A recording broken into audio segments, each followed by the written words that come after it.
Hi guys, so mag-create tayo ngayon ng bootable USB drive for Windows using command prompt. So, ito yung mga step guys. So, first step is click the Windows or start menu. Then, search lang natin ng CMD or command prompt. Open lang natin siya run as administrator. After that, open na siya. Type lang natin yung diskpad. After type, just enter.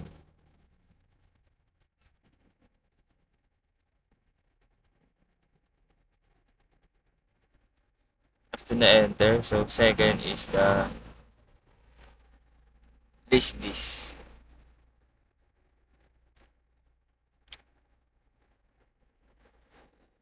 Next is the select this one.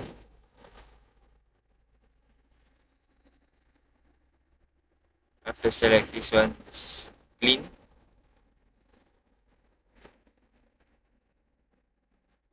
After clean, so mag-ano lang tayo guys, mag-create tayo ng partition primary.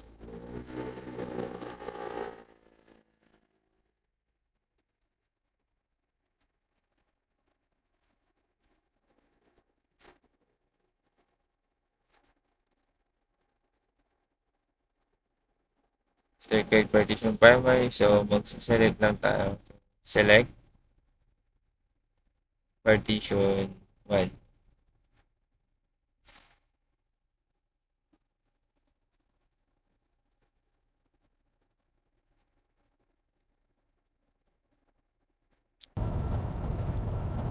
So next, type natin yung format fs equals ntfs quick. So enter. So antayin lang natin siya mag-complete.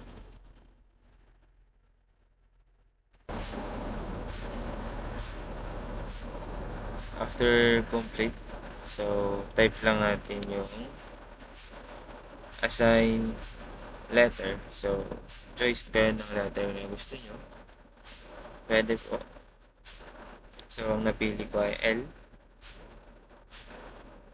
So wait lang natin, just enter.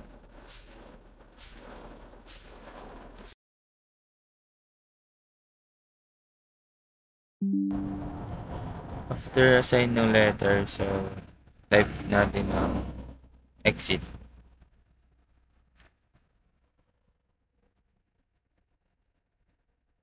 So, dalawang beses natin gagawin to, exit. Close na yung program. So, next, open natin yung file, ISO file. Itong ISO file natin guys, nadadownload siya sa Chrome. So, click lang natin siya. And then, mount. Open lang.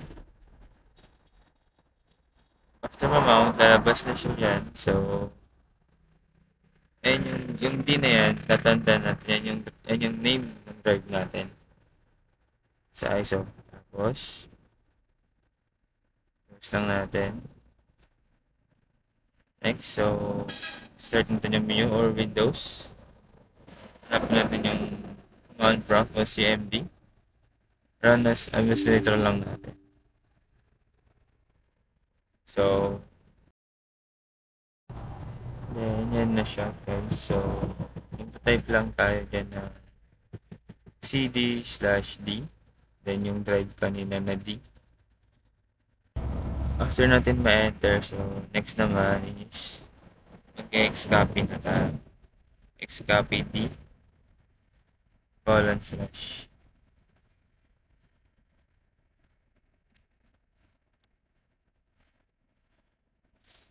asterisk that asterisk slash E, F, and H. Then yung napili natin letter. So, L, drive. Then, press enter lang. After natin ma-enter, so mag-aantay lang tayo. So, it's ano lang, couple of minutes lang siya. Be patient.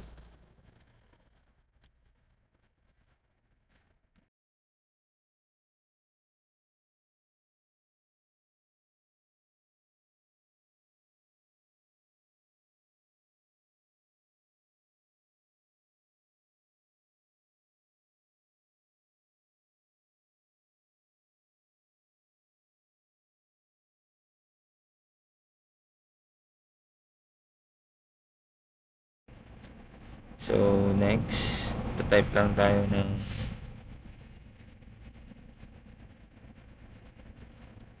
CD/D. Tapos yung pinili nating assessment letter kanina was means sa akin L :/boot. So, press enter. After nun, next naman is bootSec/NT60. And then yung letter natin na L. So, press enter. And then, yun. Successfully updated.